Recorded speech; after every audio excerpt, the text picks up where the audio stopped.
How's it going, everybody? Welcome back to another installment of Whiteboard Wednesday.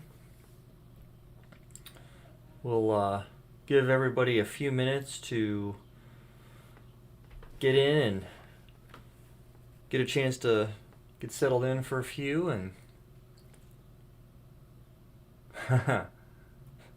do I work anywhere? Yeah, I've got a full-time job, which is one of the reasons why I have to do the lives in the evening.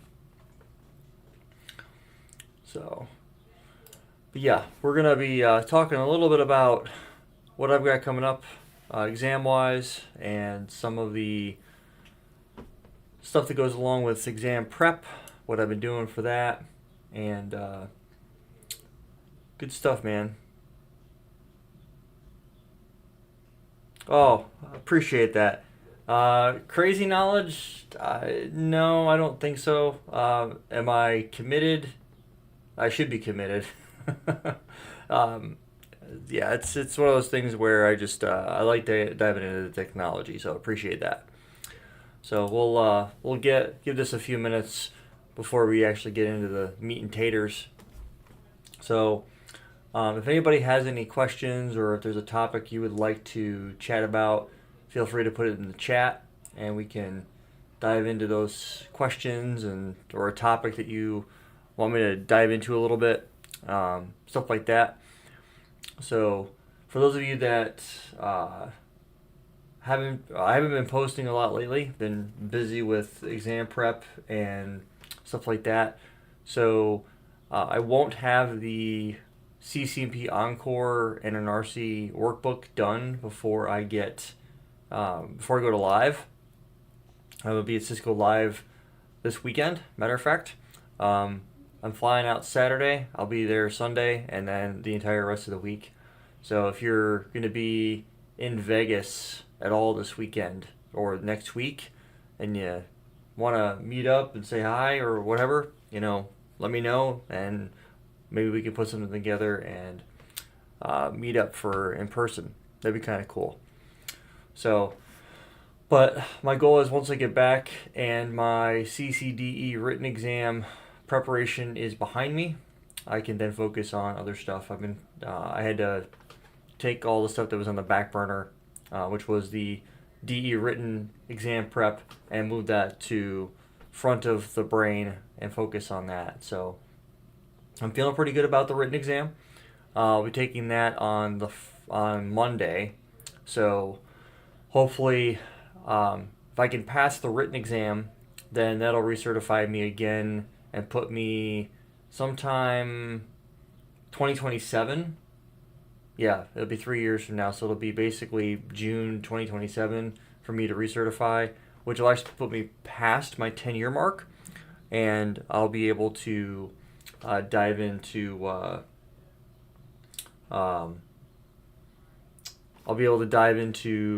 other stuff. So my goal is to spend about as much time as is needed once I get back from live to knock out the Encore and an RC workbook.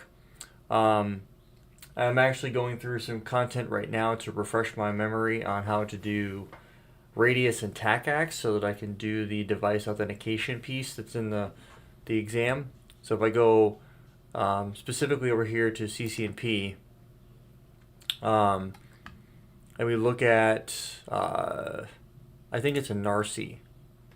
If we come down here to Enterprise, then we look at exams and training, and we look at the NARCI exam. I believe there's a topic in here where they talk about services, and one of those is, let's do Enterprise, goodbye. Services, yeah, right here. Troubleshoot device security using iOS AAA, TACAX, Radius, local database.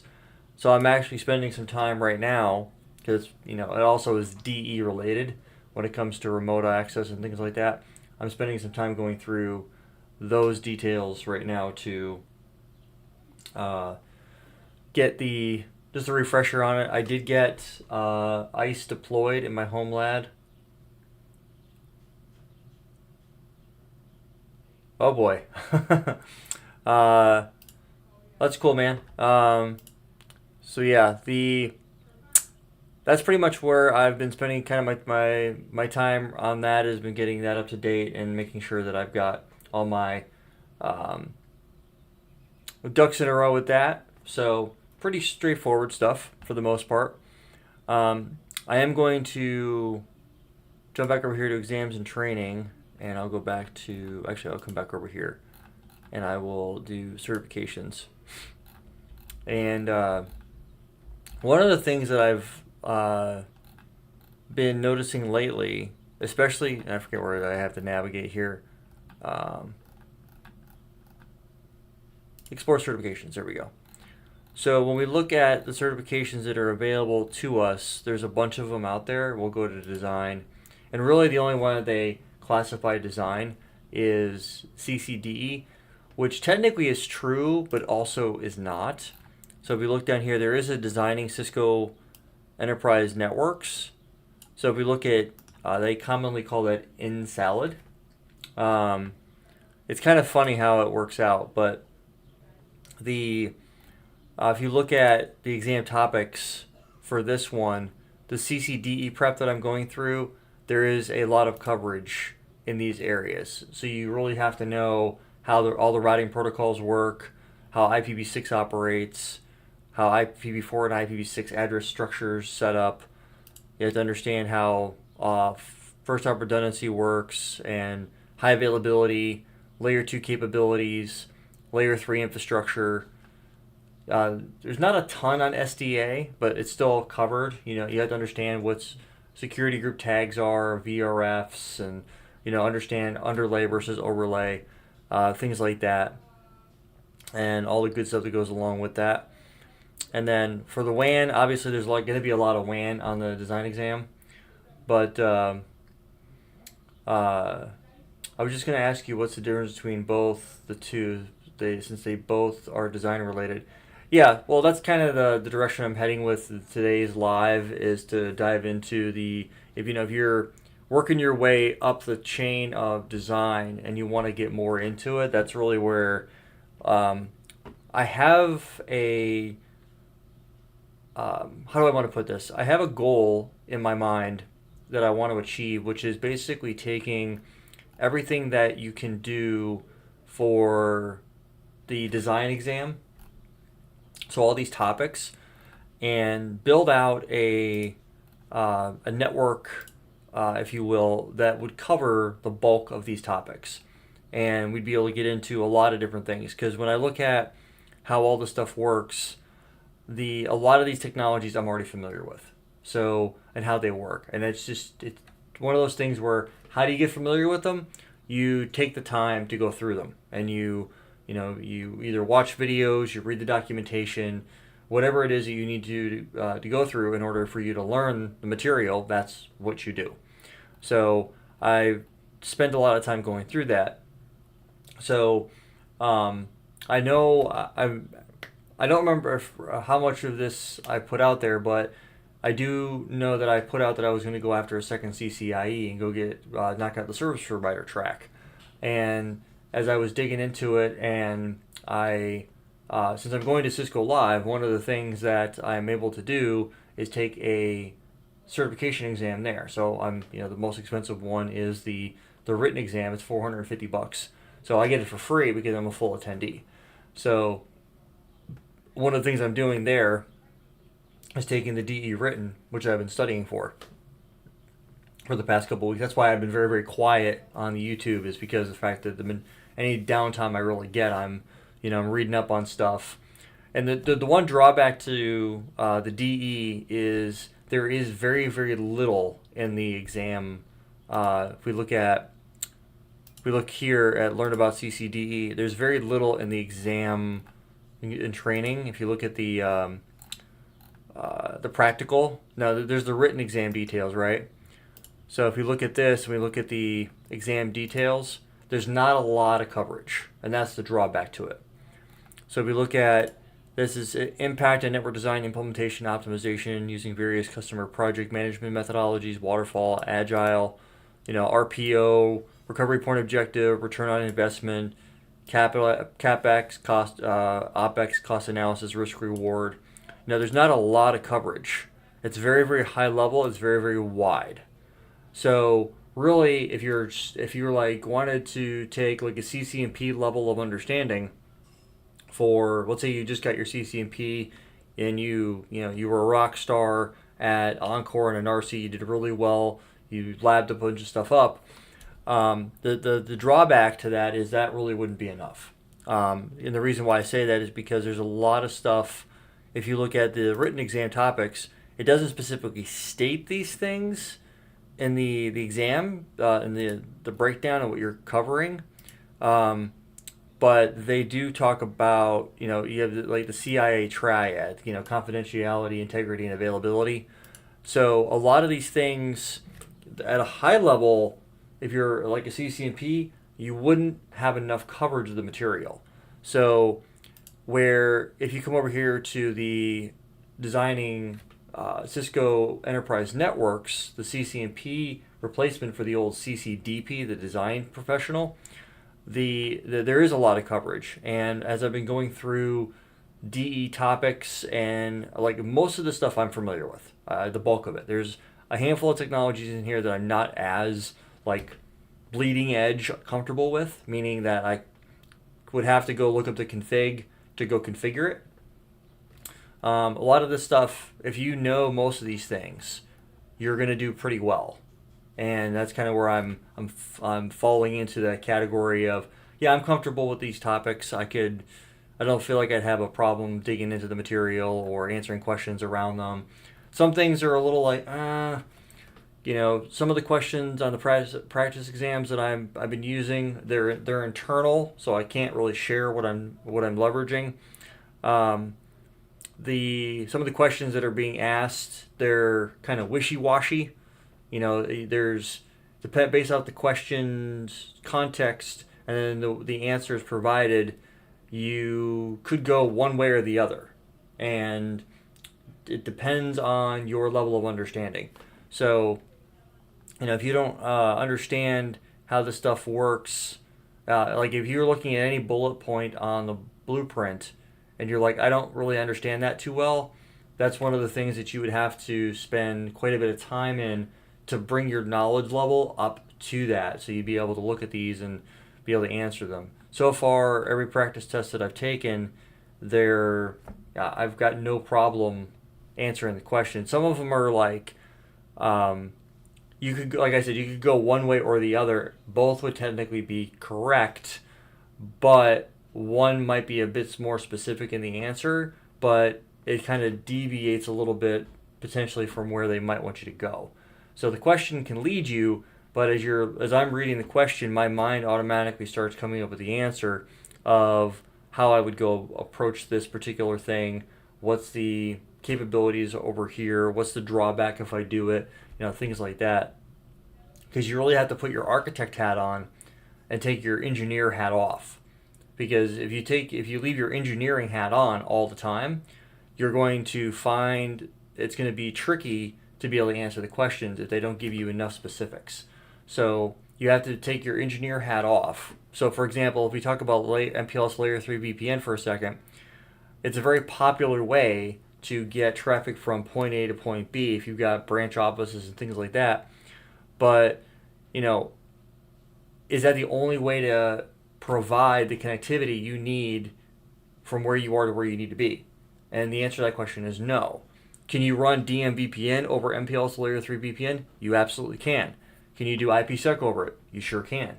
So, done it multiple times. Can you run GetVPN? And if you don't know what GetVPN or Group Encrypted Transport, you can do the same thing with that. You can put GetVPN on top of DMVPN, and it's supposed to optimize your cryptography design. So, one of the things that I've been doing as I've been going through all of the material that I've been going through is I've been, going through reading the CCDE book by Mike Ziga. He's a buddy of mine.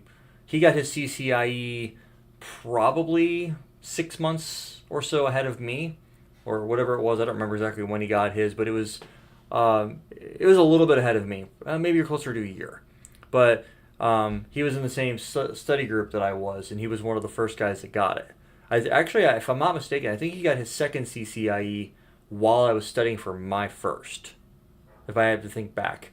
That's actually not really that important, but I've been reading his book. I got it through Cisco Press, so it's a really good read on that. I've been going through a lot of different design guides and stuff like that, trying to read up, understanding how the technology works. And one of the key things that I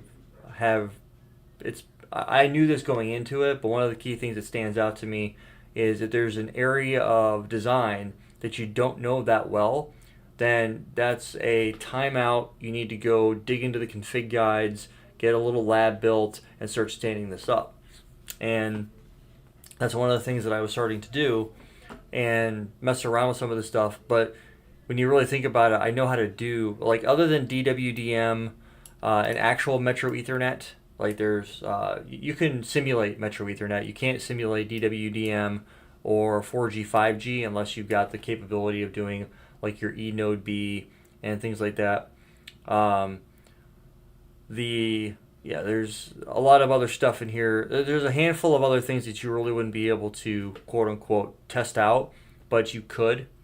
I have a great level of understanding for the CCP Encore topics, but I have a problem remembering all the details. That's going to be a common thing for you stunts. It's just one of those things where there's one of the things, so I'm actually glad you brought that up. I'm going to circle back to that here in just a second once I finish my other thought.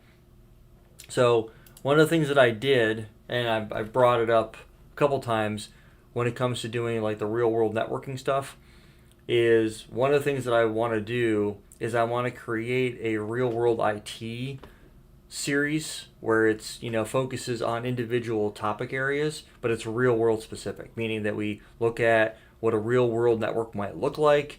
I've been I wanted to get out of the Cisco stack for a little while and dig into other things. Like, I've never really dove into any Microsoft server platform before, so since I don't have to worry about recertifying my CCIE, assuming that I pass the written exam, which I'm fairly confident that I'm going to. I'm like going to put my Cisco studies for learning a new technology on the back burner and go spend the couple of weeks or a month or whatever it is to go through the like Server 2016 or Server 2019 to learn it, and then use that as a way to have a lab that's got Windows Server, it's got firewalls, it's got switching, it's got routing, probably a little bit of SD-WAN in there. And so I don't know if Irfan, if you're still there or not, but I did get and download the Catalyst Center. So if I log into this guy, I turned it off because it's just a beast of a server, and I have it powered off right now. But if we go to my virtual machines, I do have Catalyst Center. It does literally take everything. It takes the majority of the server. It's massive, and it takes like an hour once you boot it up and you get it working. It takes like an hour for all the containerization stuff that it's supposed to do, and I was able to log into it and all that stuff, and it was kind of cool. I started to go through a preliminary discovery, trying to, I deployed a Cat 8K in one of my Eve servers and tried to discover it, but it wasn't working. But I was also getting very, very close to hitting that point where I had to put all of my time and effort into written exam prep. So I do have that. I do have the FMC rolled out so that I can mess around with firepower. I've got ICE 3.1 deployed so that I can do TAC action radius for the NRC topics when it comes to doing that stuff, because some folks were asking for that when it comes part of the an Encore and RC workbook. So I'm going to include that piece of, okay, how do you configure it? How do you go through these pieces in order for that to work? So I'm trying to keep in the back of my mind all the things you guys have asked for and try to do my best to include a lot of these things. So is there the possibility of being able to do SDA? There might be, but that's going to be something that's going to have to take a little bit of time for me to work through because I don't know what it's going to actually take to get me there. So I don't have Cat 9K images, so I'd have to go get the newest CML, download that, and then try it, see what's possible. But before I could even do any of that stuff, I would have to go through SDA training. I'd have to go learn how all this stuff works because I don't have any customers that currently have an SDA deployment, and B, I don't know how it works other than the high level stuff of Lisp in the control plane, VXLAN in the data plane, things like that. So where my goal would be to spend my time is to dive into it, and I want to create a network topology that is encompassing a lot of different things at one time so that we would see, if you were to architect out a whole infrastructure, what would that look like? And how would you approach this? How would you approach that? One of the other things that I want to go learn is F5 for load balancing. So I'd have to go spend, if I'm not mistaken, I think CDW sells a lab license. So I would probably just go grab the lab license from there, and then I would be able to deploy F5 and play around with that. So my goal is to start widening my knowledge base versus spending more time in a particular track learning how, MPLS traffic engineering works at the minute level. I really don't care. So, but I'm more interested in learning the firewall platforms and stuff like that. Like I said, Server 2016, and then I can just learn the deltas to 2019, 2022, dive into some cloud with AWS, Azure, that type of stuff, and broaden my knowledge base because at this point in my career, I don't need to be neck deep in any one particular technology stack, but I want to start diving into how they work at a high level and understand the nuances that go into them. So there's a lot of cool stuff that'll come into play. So is it possible that the Cat 9K will do all the things that the exam makes you go through? Because up here there's a lot to cover. Is it? Possibly. I don't know. But before I spend hours digging into it, I'm going to go learn. One of the things that I would recommend is kbits.live. I've been using that quite a bit for a lot of my training. So like I said, I don't use just one vendor. I've got Orhan Ergon. He's really good. I've got kbits.live. That's a pretty solid platform. So I do have INE through work, but I don't use them very often. Very, very rarely do I ever use it. It seems like there's been a dilution or diversification, if you will. They don't put the level of effort in to the Cisco stuff. That they used to. There used to be a much deeper dive into the technologies than there are lately. I'm not exactly sure why, but that's their issues to deal with. So, if I want to learn something, I will go find the training somewhere online and dig into it. So there's that piece that goes into it. So I do have like a pie in the sky topology idea that I want to dig into that would allow me to test out a lot of different things at one time, and plus do the Windows Server and Windows client, and have the client there for me to be able to test out like any connect on an ASA or whatever other type of stuff that I might be able to dream up to get working, and then dive into multicast, all the stuff that goes along with that, because there's a lot of pieces that come into play with how multicast works and stuff like that. So there's that piece. So for those of you that are interested in design and how it all comes together, it is a multi-step process. So there is enough on the design exam that covers both enterprise and service provider, a a lot of enterprise right here. This is a lot of enterprise. Then you have security and enterprise and some service provider. And then you'd have to dive into some more enterprise, and then you've got some automation pieces to it. So if you understand how a lot of this stuff works, you're in a really good spot. But if you're generally new, or maybe you just got your CCNP, then these are some things that you'd have to probably spend some time on. Now I'm going to go back to the comment that Stunts put in there, like, I have a great level of understanding for the CCNP Encore topics, but I have a problem remembering all the details. And that's actually a really good bullet point, because I know when I was coming up through the ranks, I struggled to try to remember that stuff too. Whether it was Microsoft OneNote or Notepad, where I would just have a plethora of notes that I would take. If I would run into this particular problem, I would lab it up and I would take notes on whatever I was seeing, or if there was specific notes that the instructor was laying out, gotchas for this or details that you need to know for this, stuff like that. I would try to capture all of those notes and those gotchas or tidbits inside of my notes to try to remember them.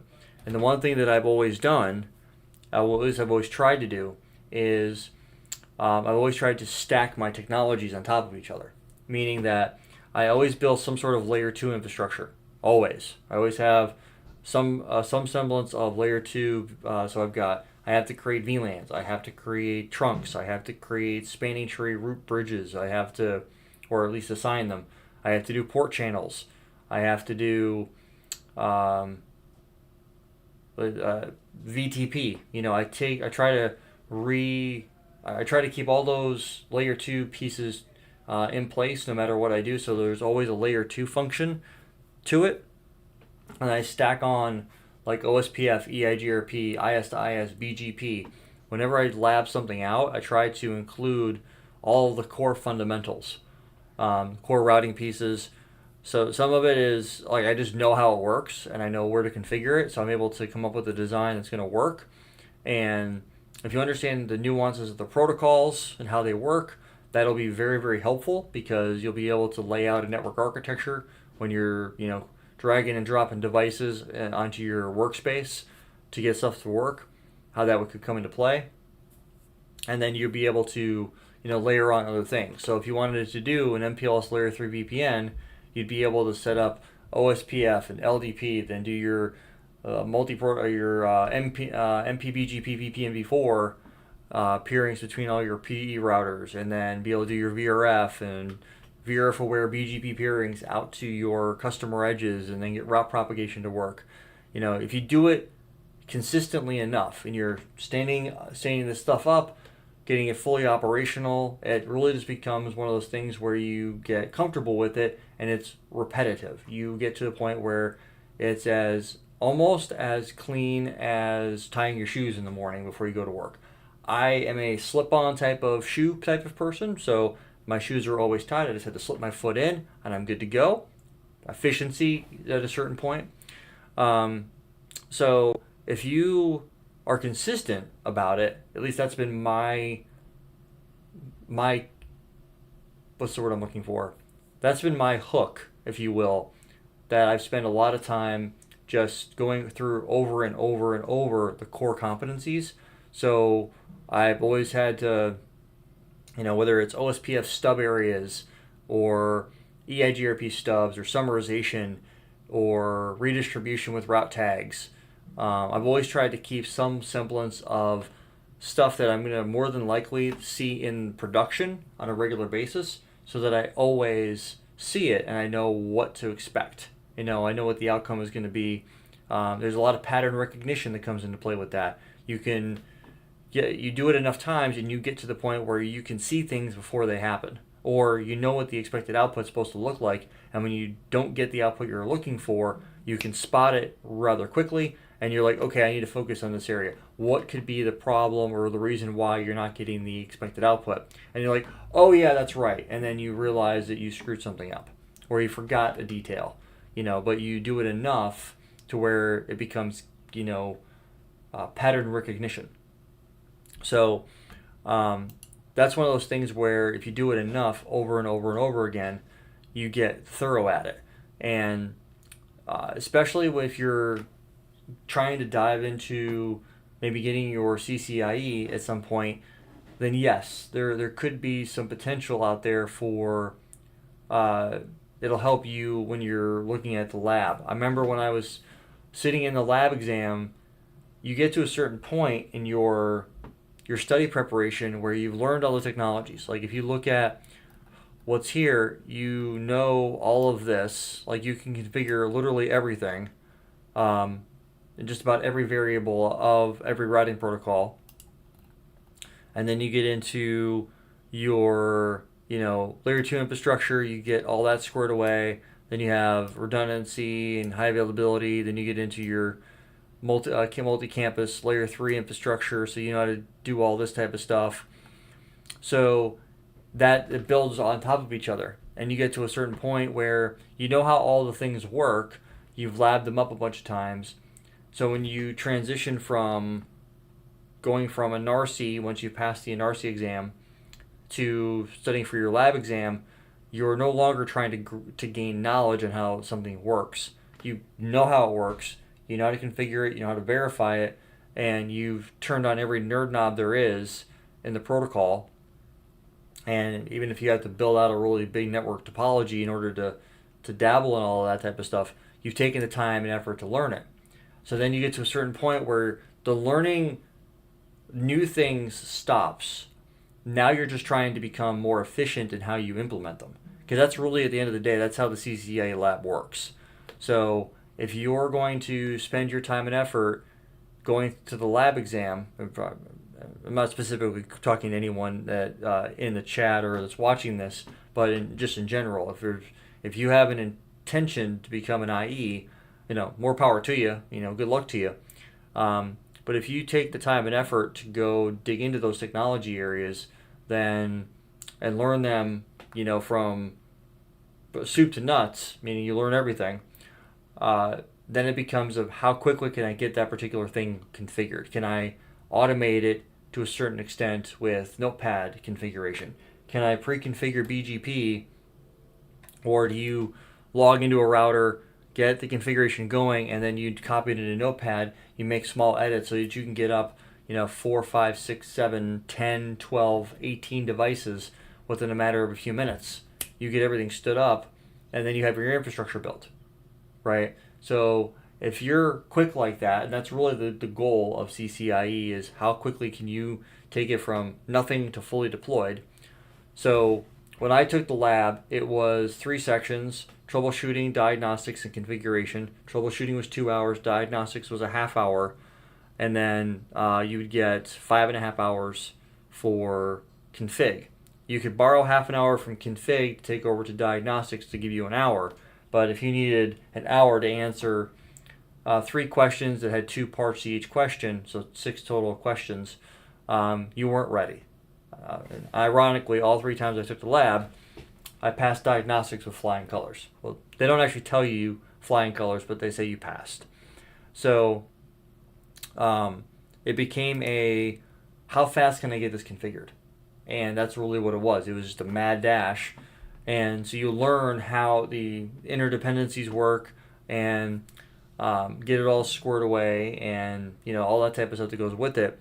So the cool thing is that when you get to that point, you're able to go through the config. You know what needs to be configured where, how fast you have to get it up and running, all that type of stuff. Would I recommend that for production? Absolutely not. But what it does give you the flexibility to do is if you need to stand up a lab because a customer deployment that you're working on needs you to test something out before you get to the implementation piece, you're already comfortable with standing this stuff up. If you need to do a proof of concept, you know how to do a proof of concept because you basically have been doing that for the past, however many months you've been studying for whatever exam you're going after. So these are all things that I definitely think are beneficial if you're wanting to dive into them. So if let's say, for example, let's pivot a little bit. Let's say, for example, that you have spent a lot of time in a particular area Like, okay, how far do I take it? That's another question that I get a lot. And the answer to that question is, well, if you're studying for a certification, how do I know if I'm ready? So let's play devil's advocate here for a second. You got your CCNP, and you want to go take the CCI lab. How do I know if I'm ready for the lab? Well, the simple answer to that question is you look at the exam blueprint, and I'll pull up this guy, and we'll look at IE Enterprise Infrastructure, additional resources, and we'll look at equipment and software list. And so what you really should be able to do is everything on this blueprint, you should know how to work with inside and out. There shouldn't be a topic that you don't understand or know how it works. Now, can you do DNA Center and get SDA working? I don't know. Maybe you have some CAT 9300 switches that you're able to play with and get it all up and running. Great, if you can. If you have the means, go for it. So the cool thing is that if you know how everything works for the blueprint topics, so if you go back to the blueprint and we look at the exam and we look at the lab exam, we look at the exam topics, and we look at network infrastructure, there's a lot of layer 2 here, right? Routing concepts, you understand all of this. You know how to do all this stuff for EIGRP. You know how to do all this stuff for OSPF. You know how to do all this stuff for BGP. You know how to do all this stuff for multicast. There's no stone unturned when it comes to how this comes into play. So you understand all those details, software-defined infrastructure. Yeah, you're going to have to know how to do all this for SDA. Then you're going to have to know how to do all this for SD-WAN. By the way, my plan is to go take SD-WAN 20.9, which is the newest version of SD-WAN that they've got out. Well, at least the one that they're testing. And I plan on updating my existing SD-WAN series that's on YouTube with the newer version of code. So just to be aware of that. That is coming. I need time to dig into it. And then you have transport technologies. You've got static point-to-point GRE tunnels, MPLS, and then you got DMVPN Phase 3 with dual hubs, and which technically is FlexVPN because IP2 is in there. So IPsec is the same whether you're dealing with DMVPN or if you're dealing with IPE version 1 or IPE version 2. It's functionally the same. You still have your transform set and all that type of stuff. But IP2 changes some of the operational. It changes how the Phase 1 piece works. So it's technically FlexVPN. They just don't call it that, which is interesting because that's what IP2 is literally flexible VPN. Then you have your security and services that go along with that. So you have a lot of stuff that you have to go lab out. And then all the cool stuff that goes along with this. And then programmability. So if you know all this stuff, great. You should be very comfortable with everything. I would say this is probably the stuff that you would have to know the least, or at least be the least comfortable with. But that's just my opinion. But if you want to spend the time learning this stuff, great. How much of this is going to come into play on the exam? My suspicion is not that much. Maybe I've seen some comments out there where if you were going to do the programmability, you're having to go log into the Linux box that they've got in the exam, and you have to run some sort of tool on the box, and it configures, or you have to input the variables or something like that, and then it goes out and logs into whatever device. Maybe you're creating a VLAN and applying it to a port through automation. I really don't know what they're going to have you do. They don't tell you what you're going to have to do, but that's just a guess. Or maybe you have to add a routing protocol to a router and then make sure it advertises a set of networks. What's possible? I don't know. I'm not a programmer. I don't do the automation and programmability piece. That's outside of my wheelhouse. But there's other stuff in here that you should be really familiar with and understand how it works and that type of stuff. So that would be really the piece that you would need to do. So how far do you have to go? Well, the blueprint is your litmus test, right? If you can look at this and know how everything works, and there's nothing on the the blueprint that looks like a foreign topic to you, maybe you're ready. And I remember when I went to go take the lab that I had to go take some time, and I mean, the first time I took it, I froze. It happens. And that was almost 10 years ago. So, I mean, it'll be 10 years next year, but I'm like 8.5 years in. And I remember the first time I sat for it, it was like, holy crap, I'm not ready for this. So, but you know what? I figured, what do I have to lose? It was a $1,600 lunch. Well, when you really break it down, it was probably $2,200, considering hotel, airfare, food. So it was a little expensive, but you know what? I saw what was on the lab exam, and I was able to take that information, and I was able to run with it back home. I remember brain dumping everything that I saw in the lab that day. I took detailed notes. I did my best to try to remember everything, and I was able to build out a lab. And so then it became, I don't need to learn anything really anymore. I need to crack how to get this working. And that's exactly what I did for the next 4 or 5 months. So there's that piece. So now when it goes back to the exam topics for the design, if you wanted to dig into design like I am, and stuff like that, to me, the wider your knowledge base is, and fairly deep, the better you're going to do in design. So, I'll give you a classic example. I couldn't walk into customer networks or customer environments that I have to deal with today and have the confidence nor the insight to networking when it comes to how I have to handle customer questions or design or architectures if I didn't have the technical background that I do.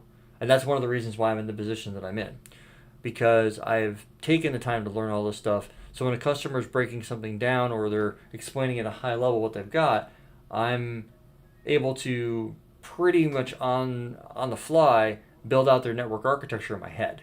And many times I have taken the HDMI cable, I plug it into my laptop, I've got Visio pulled up, and I'm dragging and dropping things, and I'm like, okay, does this drawing that I'm making in Visio right now, does that look similar to what you guys have? And they're like, yeah, pretty close.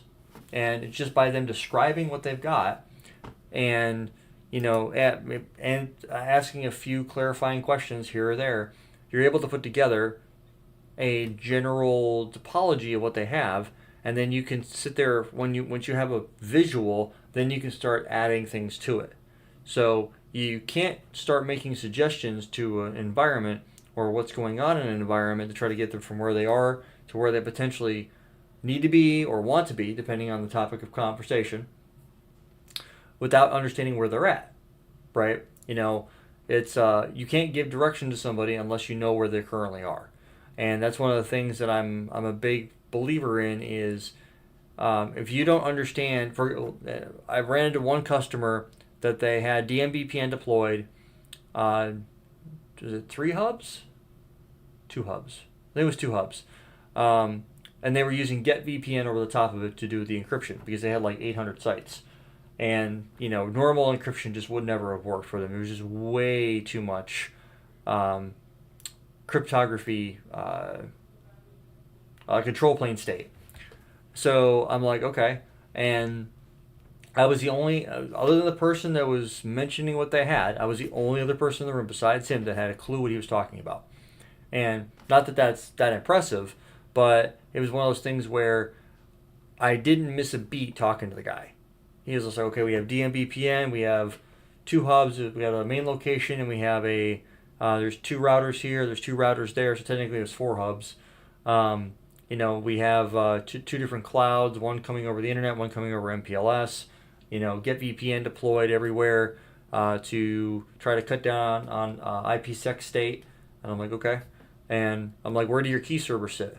And he goes, at both main locations. And I said, okay.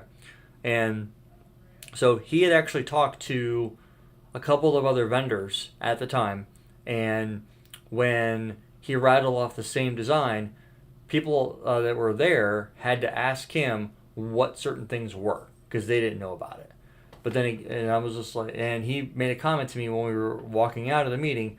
He was like, "You're one of the very first people that I've talked to that has the technical depth or that knew half of what I was talking about." And so I got a kind of an attaboy from the customer because of my technical depth.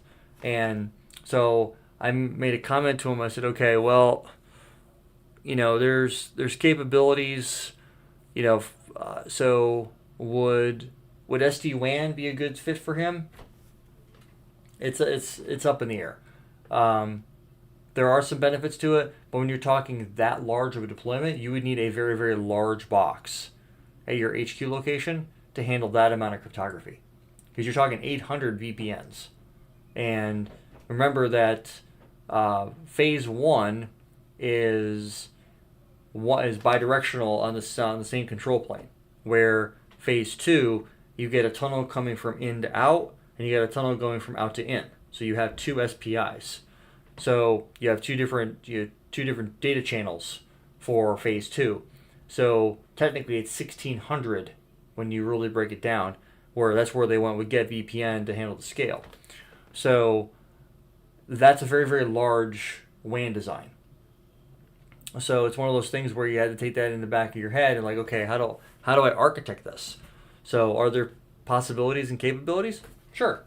But that's where you have to understand how the technology works first, to understand where it works and how it comes together and all the stuff that goes into that. Because if you walk into a design and you don't know what they've got going on, they tell you, hey, I've got A, B, C, X, Y, Z, and you're like, okay, cool. And you're starting to Google things because you don't know. So these are some of the things that you really have to take in the back of your mind of, okay, what do I have to go look up? So the benefit to having that deeper level of understanding means that you don't need to sit there and go look up anything. You already know what that is. You know how it works. And you can dig into the details of it and be like, okay, well, what are you doing over here? What are you doing over there? And you can get more into the specifics and talk to them in detail about those capabilities. So I feel like the CCNP design exam is actually a really good starting point if you want to dig into the CCDE, at least based off the CCDE book that I'm reading, and I'm looking at the design guide or the CCNP design exam topics. Which the reason why I think this is cool is because it allows me to look at everything that I've got going on. I would obviously, if I was going to do a course on this, I would rotate the routings and the advanced enterprise design. I'd flip it, and I would start off with layer 2, and then first hop redundancy, and then layer 2 infrastructure, and then I would take advanced addressing and routing solutions, and then I would incorporate that with multi-campus layer 3 infrastructure, and then work my way down. So I'd have to restructure it a little bit, but it's one of those things where you put them in an order of layer 2, then layer 3, then advanced services, and so on and so forth. It builds off of each other. So that's one thing that I'm when it comes to real world IT that I've talked about doing in the past. That's where I feel like that would be a really good place to start because it covers a lot of stuff, and I would have a lot of different things available to me to play around with. So that's kind of where I'm thinking about going with it because it gives me a lot of flexibility, and I like flexibility. Who doesn't like to be able to mess around with stuff and learn something new, right? That's at least how I like to go about doing it. So, but other than that, guys, that is pretty much where I am at. It would be kind of a cool topology. I have a pie in the sky idea of how I would want to do it, but the drawback to that is, and this is kind of the beginning pieces of it, is I would have to go and for it to work out and make sense, one of the things I would have to go do is after I get back from Cisco Live in my vacation is fully take the Server 2016. I've got a CBT Nuggets subscription, so fully take Server 2016. All of the 70-740, 41, and 42. Go through all those exams, learn the material, be able to lab it up. This Windows 10 PC and this server right here are fully installed. I've got Server 2016 sitting on this box and Windows 10 sitting on this box. So the goal would be to take the infrastructure that I've got here at Eve, build it out so that I'd be able to test around with these capabilities. I've got firewalls. So I've got FTD. I'll probably bring out some ASAs. I don't even know why I didn't bring out ASA, but I'd bring out some ASAs as well because, ironically, if you look at the Security V6 blueprint, unless they've updated it since the last time I checked, additional resources, equipment and software list, the ASA is still on the exam. So even though it's there, you still have to learn it. So that's what I would end up doing. I'd end up having some ASAs and ASAs here. I would just have to go underneath Cisco ASA and ASAV to do clustering and things like that. I just had to go through and test it out, get them deployed, lab it out. So I'd have a bunch of firewall platforms out here. I'd have Windows servers, eventually F5 to do load balancing. I would have some routers. What's up, Jacob? Sup. So these are all content that I would want to go over and dig into because to me it's cool if you can get all these different things working. That is really the piece that I think really makes it stand out. So that's my goal. And then the other thing is, like I mentioned, I'm going through kbits.live material to dive into like ICE. And one of the other things too is on the security blueprint. If we look back over here, there's ICE. Which version of ICE do they have you testing? 3.1. So I've actually got that version of ICE installed. I think the 10.255 at 1.31. There it is. Here's ICE. I've got ICE. Go ahead and log into it real quick.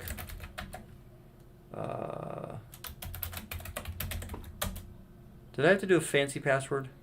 No. So here's Cisco ICE. I've got that downloaded, deployed. It's a beast. It's like 20 gigs. But there's that. So I would have to go through. I deployed it a few days ago. So again, it's just another one of those things where I'd have to go through and play around with it to see what I've got to go do to work with it. But there's on kbits.live, they've got some really good training on Cisco ICE for end user authentication. So is there the possibility in here that I deploy a IOSV switch and I'm able to do 802.1x and MAC authentication bypass? Maybe. Or profiling? Maybe. You know, it's one of those things where I'm going to go through the training because, you know what, once I pass the DE written next Monday, I will be, or this Monday coming up, I should say, I will have recertification in my rearview mirror for 3 more years. And when the 10-year mark next year in October comes up, I can pay for emeritus and I can go into inactive status and I'll be a happy camper. No more recertifying my CCIE after that. That's my goal anyway. So play around with these technologies, Windows Server, all that type of stuff that goes with that. So I'm actually getting kind of geeked with all the stuff that's out there and possible because it'll be all the cool stuff that I can demo out. And the goal is to learn these platforms from start to finish as long as I have licenses to do stuff with, or as far as I can take it with the licenses I have or the capabilities. That's my goal, right? Is to play around with the technology and create workbooks for it and video content around it and all that type of stuff that goes with it. So I have a lot of ideas for stuff, and hopefully that stuff will resonate with you guys, and I'll be able to dig into the material and provide you guys with some solid content that would be beneficial. And my intention is to call a lot of it real world IT. So if you've, a great example of it would be to take like an ASA firewall. Like if I was to take ASAV here, for example, let me pull out we pull off 4 of these guys, and we're gonna save that. So I take, say, ASA 15 here, and I put a Windows 10 box behind it, and I provide this guy, this firewall is my internet connection out to the for Windows 10, but I end up having to, that's my home firewall. Maybe I send users home, like the company that I work for, there are some users that actually get a Meraki firewall, the Meraki MX, or they get a small Fortinet firewall that we send them home with, and they're able to use that firewall at their house to connect into our corporate environment. So some cool stuff there. So maybe your ASA firewall is just your home internet connection, and then from here you connect into this firewall over here at HQ, and then when you're on this, then you maybe hit a data center, and then from the data center you backhaul to wherever you have to go. You know, the cool thing is the possibilities are endless. It's just going to take me a little bit of time to dream up the whole topology that I want to demo and walk you guys through to see what the capabilities are. And I know some of you are like, well, wait a minute, why would you have this guy connect to this firewall if these guys can do site-to-site VPN? And the answer to that question is, well, why wouldn't you be able to do both, right? You'd be able to do a demo where, you know, this VPN or these firewalls form a site-to-site VPN with each other, and then Windows 10 is able to just hit this. If it's internet traffic, it goes out to the internet. But if it's corporate traffic through DNS, then we would do that. But the idea is to take the Windows server that I've got going here, after going through all the Server 2016 content for, you know, install, compute, networking, and then Active Directory, take all of that stuff and then build out a server infrastructure that hosts all of that stuff, and then that's how we do it. I really need to repeat some labs and play around with more with the technologies. Yeah, Stunts, that's the best advice I can give you, man, is the more time you play with it and get comfortable with it, the better off you're going to be at it. And that literally goes for everything. So if you have any questions, let me know. I'll be happy to try to help you out. But, you know, I'm going to continue to try to put out, like, okay, this is the lab design I would do for this and stuff like that. Maybe, before I let you guys go for the evening, because I know it's almost 8:30, I will be at Cisco Live next week, all week. And then the following week after that, I'm staying out in Vegas for another week. I'm taking some vacation out that way. So for those of you that are expecting to see me, the next 2 weeks I'm going to be radio silence online when it comes to YouTube stuff. I just won't have time to dedicate to it. So just be aware of that. I'll put a note out that the next 2 weeks for coaching sessions as well as Whiteboard Wednesday won't be happening because I'll be out in Vegas and I'm literally taking time off. Will I be labbing? Probably. There will be probably some nights where I just need a break from, you know, Vegas action and I need some downtime. So, but I'm looking forward to basically 2 weeks out in, what's it going to be, like 100 degrees out there? I think that's, my wife brought her phone to me the other day, or earlier today. And Vegas is supposed to be hot, and I'm looking forward to it. Yeah, the weekend, I'll get out there Saturday. It's supposed to be 102, and then it's 100 degrees all next week. I'm actually looking really forward to 100-degree weather because right now it's 55 where I'm at. And it's only going to get colder as the night progresses. And it's only supposed to be in the mid-70s at best. So it's like poo-poo weather, if you ask me. So sucks going into summer and it's still rainy and cold here. Good old Milwaukee. Anyway, with that being said, thanks guys for stopping by and hanging out with me. If you guys have any questions, leave it in the comment section below, and I will catch up with all of you guys. Yeah, exactly. Yeah. It's like I tell my kid, as soon as he's done with high school, his mom and I are looking at getting a place down south because I am tired of, like, I'm looking at my temperature gauge right now and it says it's 54 and it's supposed to get down to 47 tonight and the wee hours of the morning. But it does warm up rather quickly in the morning, but it only gets to mid 60s tomorrow. And then Friday and Saturday, well, Saturday doesn't really matter because I'll be on a plane by like 7 o'clock in the morning. But, or 9 o'clock. Yeah, 9. I'll be on a plane at 9. We are looking at mid 60s and mid 70s for Thursday and Friday. So, yeah, poo-poo weather. It's ridiculous how cold it is. And for coming into summer.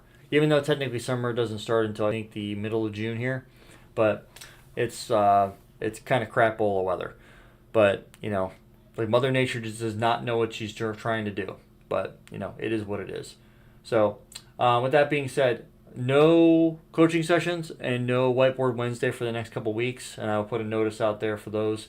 There won't be any content from YouTube coming out. I will be doing some figure it out stuff for the Encore and RC workbook. I'll probably spend a little bit of time when I'm out on vacation for that.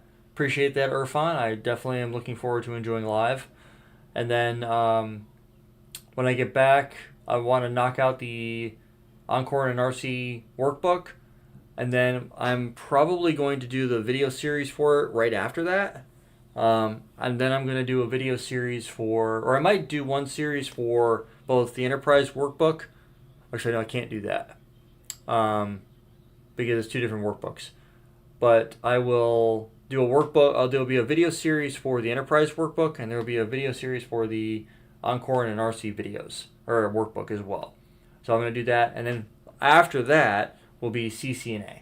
I'll knock CCNA out and get that done.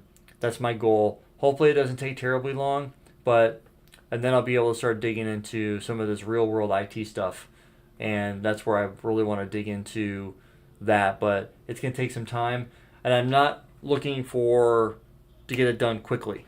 I'm looking for it to be solid material that you guys can actually leverage and use and stuff like that, and that's where the All Access Pass will start kicking in, to where you pay, it'll be $25 a month, and you guys will get access to everything, and it'll be one price. The workbooks will still be their own, what do you call it? You'll be able to buy the workbook on its own. I'm still going to keep that more than likely. But if you wanted the workbooks, the videos, and all the material that goes along with that, the coaching sessions and things like that, that'll be $25 a month. That's the target price I'm going to go for. So make it affordable for everybody and stuff like that. And then the real world IT stuff will start coming out after that. So there'll be Microsoft and Linux and Firepower and Palo and Server, and I've got a bunch of ideas for a bunch of different stuff. So, but anyway, I'm gonna let you guys go, and I will talk to you guys in a couple of weeks. So, which will be the next whiteboard session we will have. I'm going to schedule for, ironically, it won't be happening that day because it'll be June 19th is my anniversary. So it won't be happening that day. So the 26th, the end of June, will be the next time we get together and hang out. So June 26th will be the next time that I do a Whiteboard Wednesday. So with that being said, I want to thank you guys for stopping by and hanging out with me, and I'll catch all of you guys in the next one.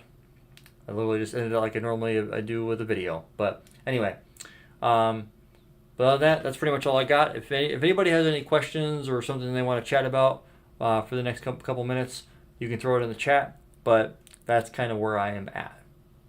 So, but anyway, good talking to you guys.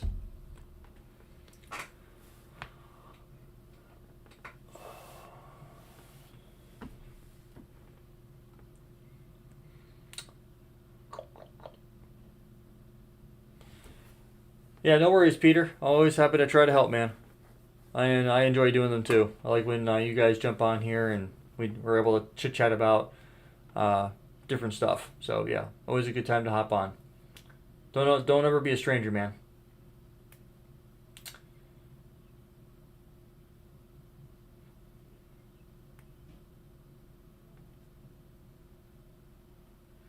Cool.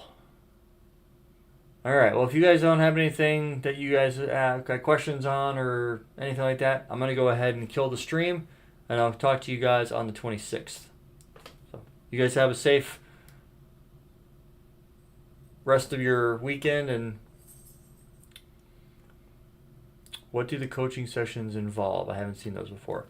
So the coaching sessions are more geared towards stuff that you may be struggling with. So whether it's a blueprint topic, or your configuration you're trying to get working isn't working, or really anything, or maybe you're preparing for a job interview, or stuff like that. It could be really anything technically related. So you might be going through anything technical, really, job related. The idea is you can bring those issues to me, whether I'm an expert in the area or not. I will try to help you out, point you in the right direction, and try to maybe get you some answers. I had one guy ask me to be a technical his interviewer, and just pepper him with some questions, excuse me. And so I did that. I asked him a handful of questions, and he kind of hesitated on some stuff and was like, I'm not really familiar with that area. But the cool thing is I was most of his answers were pretty accurate, but he definitely needed some help in some areas, and so I pointed him to some resources to try to help him beef up in those areas and stuff like that. No, they're no longer on Friday. They were on Fridays. I have not picked a new date for those yet. Just Fridays weren't working, and Mondays weren't working.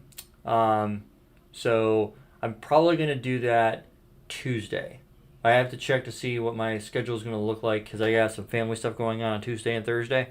But I have to see what day is going to work better, because I need to get a firm date, because it's going to be hard for you guys to get on those on a regular basis.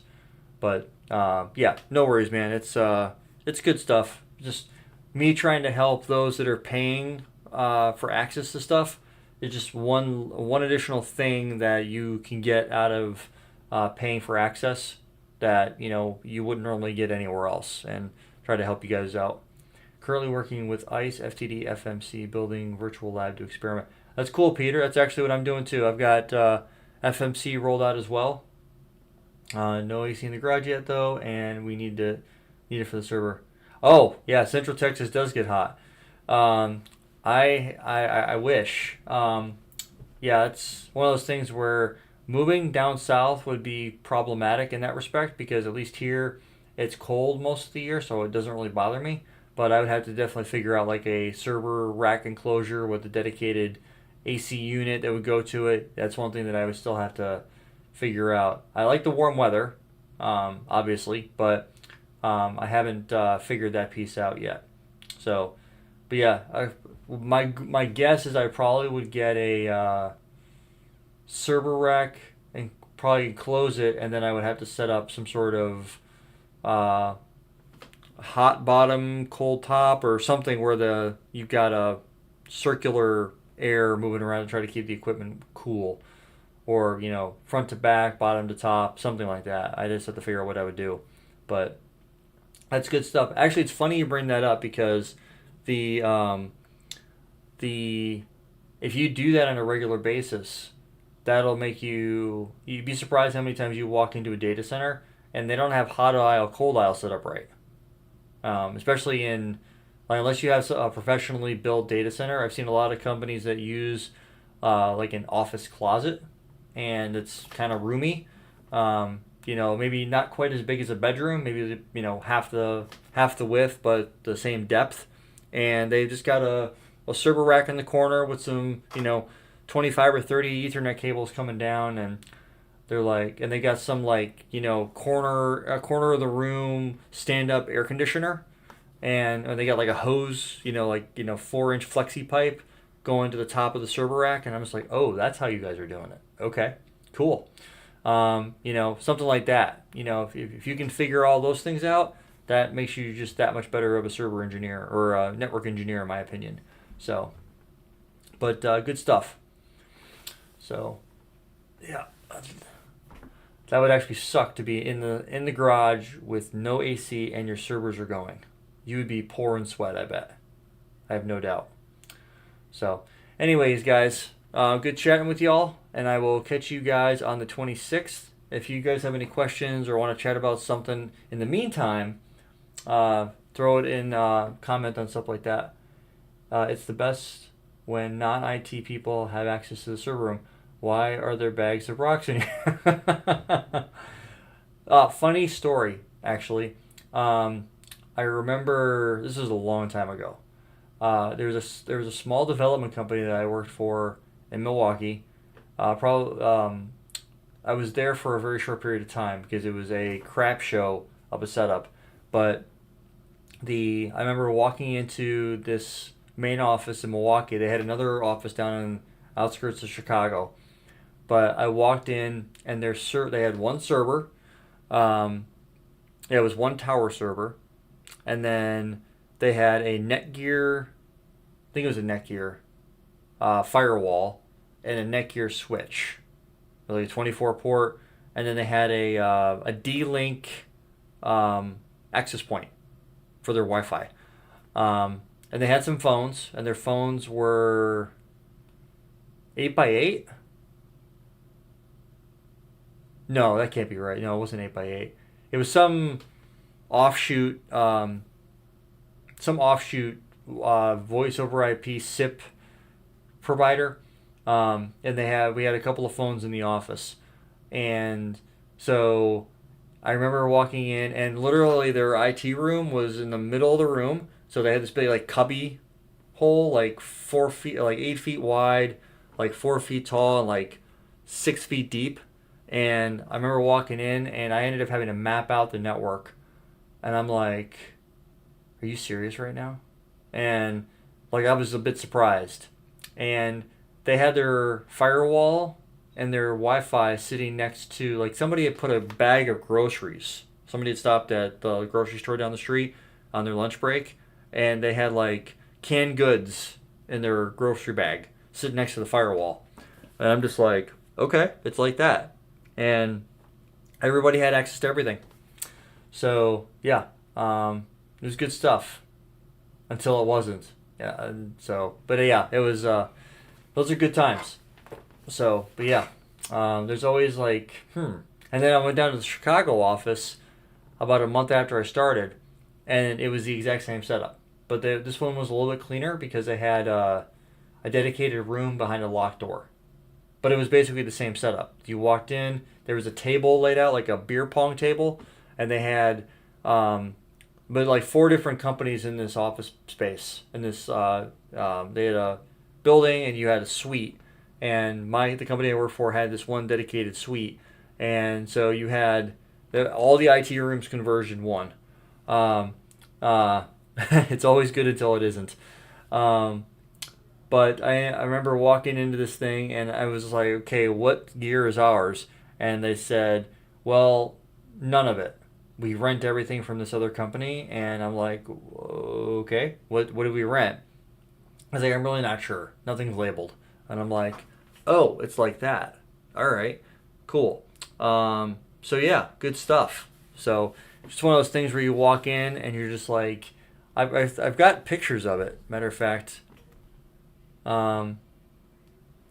Hey, Brendan. Yeah, we're just about wrapped up here. We should have been done by now, but it's one of those things where, I decided to keep talking because people had questions and we were talking about stuff. Let me see if I can't find a picture of it because it's on my Facebook from a long, long, long time ago. Let's see here. It was. I took a picture of it because of how silly it was. Let's see if I can't find it real quick. This is like 9 years ago.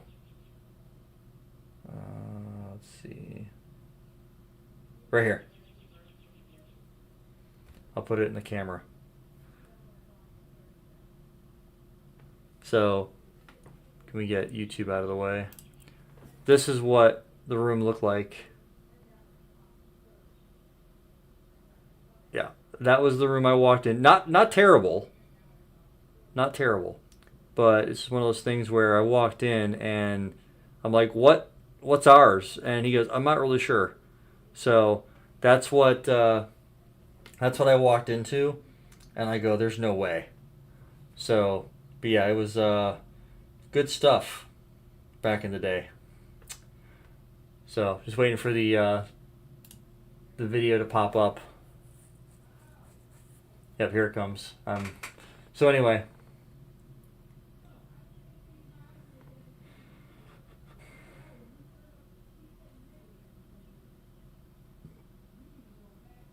Yeah, good times.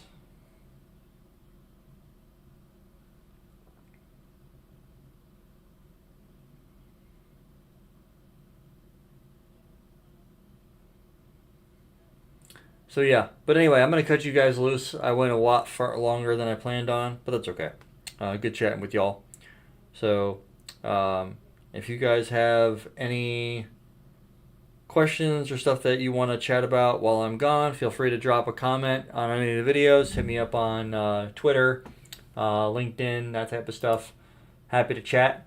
But I'm gonna catch all you guys. The 26th of June will be the next one because of vacation, and then anniversary is the 19th, so I definitely won't be doing anything that day. So you guys take it easy. I'm cutting the stream, and we'll catch you guys next time.